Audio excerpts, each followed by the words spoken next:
Hello students, how are you all? I hope and I wish to God you all are be fine. I am Digvijay Singh. I will teach you maths of class 10, topic circle. This is the third lecture of this video, of this topic, of this chapter. In previous video, first I have taught about circles, briefly described about circle, and second video I have taught about circles and also theorem 10.1 की point of contact को center से जो line segment मिलाते हैं radius tangent के लिए perpendicular होती है, मैंने बताया। क्योंकि वो सारी चीजें आपकी पहले से पड़ी हुई हैं किसी भी लाइन के, जैसे थ्योरम 10 पॉइंट अगर हम सॉल्व करना चाहें तो आप ऐसे, मैंने प्रीवियस वीडियो में सॉल्व कराया है, फिर बता दे रहा हूं कि किसी भी सर्किल, ध्यान दीजिए, किसी भी सर्किल में टेंजेंट जो होता है पॉइंट ऑफ कांटेक्ट को जो रेडियस मिलाती है यानी जो सेंटर मिलाता है तो वो परपेंडिकुलर होता है। इसको मैंने प्रूव कराया, किस माध्यम से प्रूव कराया कि कोई लाइन के बाहर अगर कोई पॉइंट है तो उस पॉइंट जितने भी लाइन सेगमेंट उस लाइन पर ड्रा होंगे उसमें परपेंडिकुलर सबसे छोटा होता है। इस पर ये क्वेश्चन लगेगा और आप इसको प्रैक्टिस करके देख लीजिएगा। अब नेक्स्ट थ्योरम पढ़ेंगे कि tangents drawn from an external point to a circle are equal in length. External point से सर्किल पर जो टेंजेंट ड्रा होते हैं वो इक्वल होते हैं। तो दो क्वेश्चन बनता है कि how many tangents can you draw in a circle. एक सर्किल पर कितने टेंजेंट ड्रा हो सकते हैं? तो जाहिर बात है एक सर्किल पर इनफाइनाइट टेंजेंट ड्रा कर सकते हैं, क्योंकि जो path of moving point circumference में इनफाइनाइट पॉइंट होते हैं तो हर एक पॉइंट ऑफ कांटेक्ट होगा तो वो इनफाइनाइट है। लेकिन सर्किल के बाहर अगर कोई पॉइंट है, देखिए ध्यान समझिएगा, ये सर्किल है तो यहां बहुत सारे टेंजेंट ड्रा हो सकते हैं, बहुत सारे टेंजेंट ड्रा हो जाएंगे, ठीक है।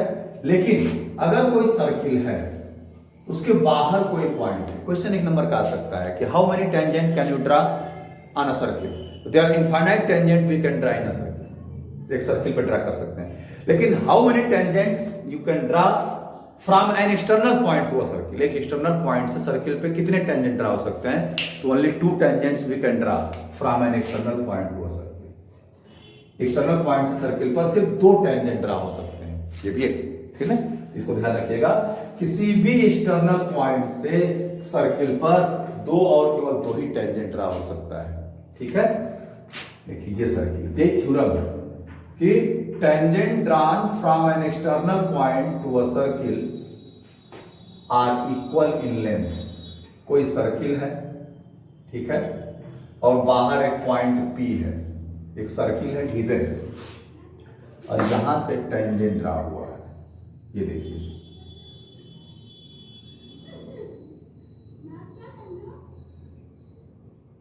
ये पॉइंट P है, मान लीजिए कि ये PA और PB, ठीक है, गिवन।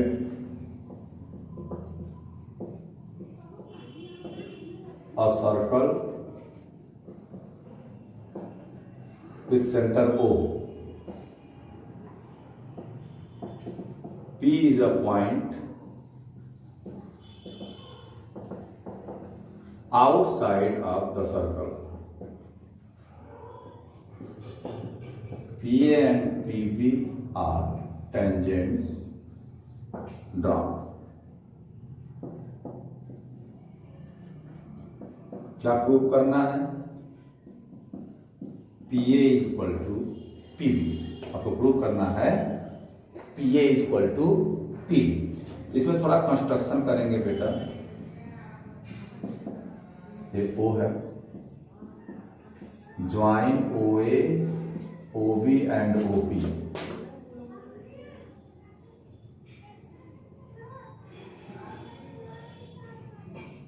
देखिए अब हम प्रूफ कर रहे हैं, यहां देखिए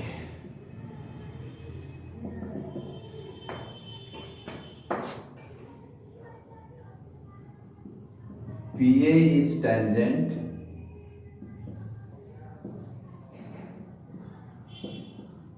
with point of contact A, therefore OA perpendicular AP by theorem 10.1 NCERT कि पॉइंट ऑफ कांटेक्ट को सेंटर से जो रेडियस मिलाता है वो परपेंडिकुलर होता है। Therefore OB perpendicular PP. OB जो होगा बीबी परपेंडिकुलर, ये परपेंडिकुलर होता है। तो अब देखिए यहां देखिए, in triangle O A P and triangle O B P, O A P and O B P, देखिए क्या होगा, angle O A P is equal to angle O B P, each 90 degree, या राइट, ईच राइट एंगल, प्रत्येक क्या है, right angle, ठीक है। और OP is equal to OP, common side हो जाएंगे और ये हाइपोटीनस का भी काम करेंगे, ठीक है, ये हाइपोटीनस का भी काम करेंगे। थोड़ा देखिएगा यहां से, ये किसका काम करेंगे, हाइपोटीनस का भी काम करेंगे। और O A is equal to O B, radii है, रेडाई है रेडियस, देयरफॉर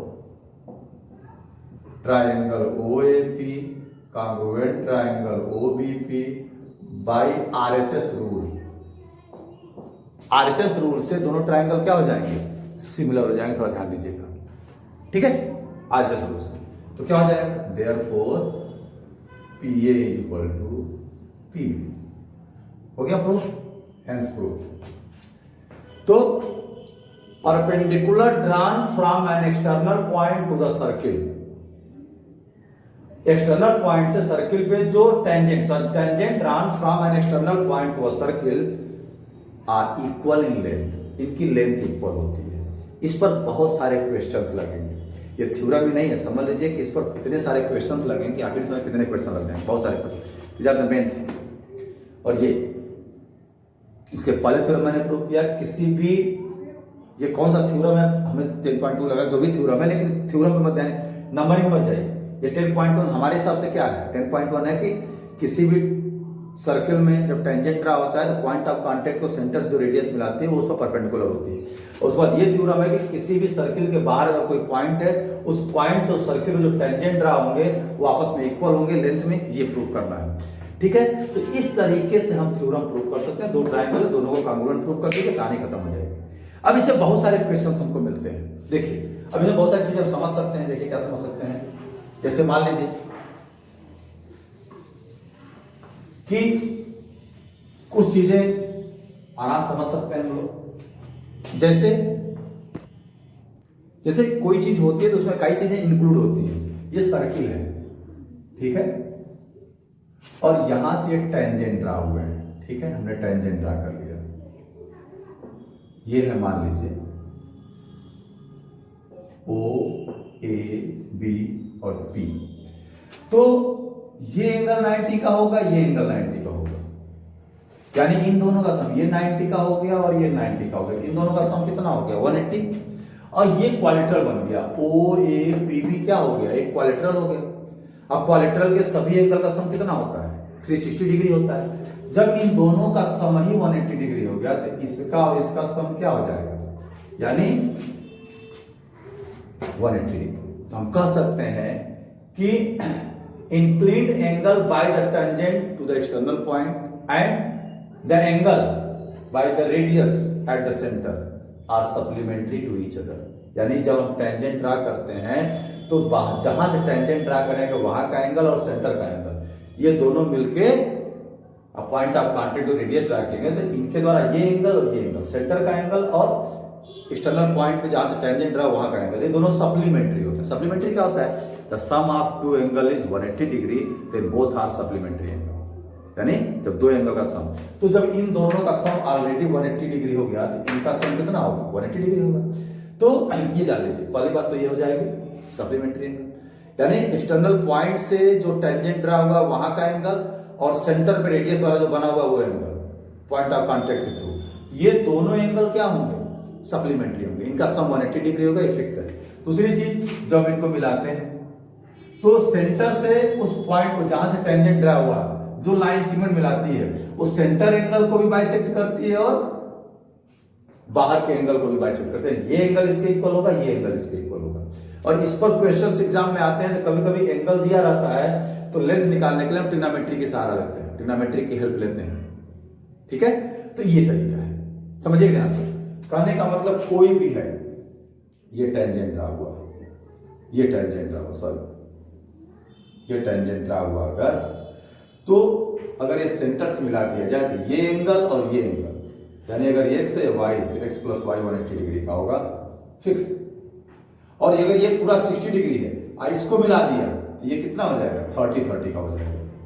जैसे अभी हमने प्रूव किया ये दोनों ट्रायंगल कॉन्ग्रुएंट, इस जस्ट क्वेश्चन के पहले, तब ये दोनों ट्रायंगल कॉन्ग्रुएंट होंगे तो बाय सिंप्लिसिटी ये एंगल इसके इक्वल, ये एंगल इसके इक्वल, इजी। तो इस तरीके से क्वेश्चन सॉल्व करते हैं, कुछ चीजें खुद से ढूंढते हैं, ये क्वेश्चन भी आएगा एग्जाम्स में। क्वेश्चन आपके एक्सरसाइज के पहले एनसीईआरटी क्वेश्चन बहुत सारे हैं वो मिलेंगे, पर एग्जाम में क्वेश्चन मिलेंगे, रिफ्रेशर में क्वेश्चन मिलेंगे।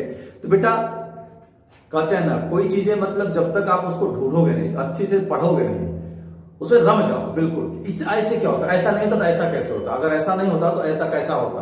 जब इस तरीके के क्वेश्चन आपके जेहन में आने लगे, आपके अंदर आने लगे, समझ लीजिए आप अच्छे से पढ़ाई कर रहे हैं। जो टीचर ने पढ़ाया आपने पढ़ लिया, जो चीज समझा आपने समझ लिया, तो फिर क्या है, चलो पढ़ते रहो भैया, करत दरत आगे बढ़ो, वो चलता रहता है। लेकिन कहने का मतलब ये है कि जब आप क्वेश्चन को बिल्कुल तोड़ मरोड़ के अपने हिसाब से सॉल्व करेंगे, अगर जो दिया है, अच्छा ये अगर ये दिया होता तो इसको कैसे फाइंड कर सकते, ये सारी चीजें, तो सारी चीजें आपकी एक्सपेरिमेंट की तरह पढ़ाई करिए, तभी आप जीनियस स्टूडेंट कहलाएंगे, एक्सेलेंट स्टूडेंट कहलाएंगे। तो now I will meet in next video. आज के लिए इतना ही, और नेक्स्ट वीडियो मिलेंगे कुछ प्रॉब्लम सोल्यूशन के साथ, कुछ क्वेश्चन के साथ। इसमें कुछ क्वेश्चन करवा देंगे, बहुत बड़ा चैप्टर नहीं है लेकिन छोटा भी नहीं है, मैंने सारी चीजें क्लियर करवा दी। अब नेक्स्ट वीडियो मिलते हैं, नए जोश और नए जज्बे के साथ मिलते हैं। तब तक आप स्वस्थ रहिए, मस्त रहिए, जानदार शानदार जबरदस्त रहिए और आगे बढ़ते रहिए। वीडियो को लाइक करिए, शेयर करिए, सब्सक्राइब करिए, कमेंट बॉक्स में कुछ लिखिए। नेक्स्ट वीडियो मिलते हैं बेटा, अच्छे से रहिए। Thank you so much, thank you.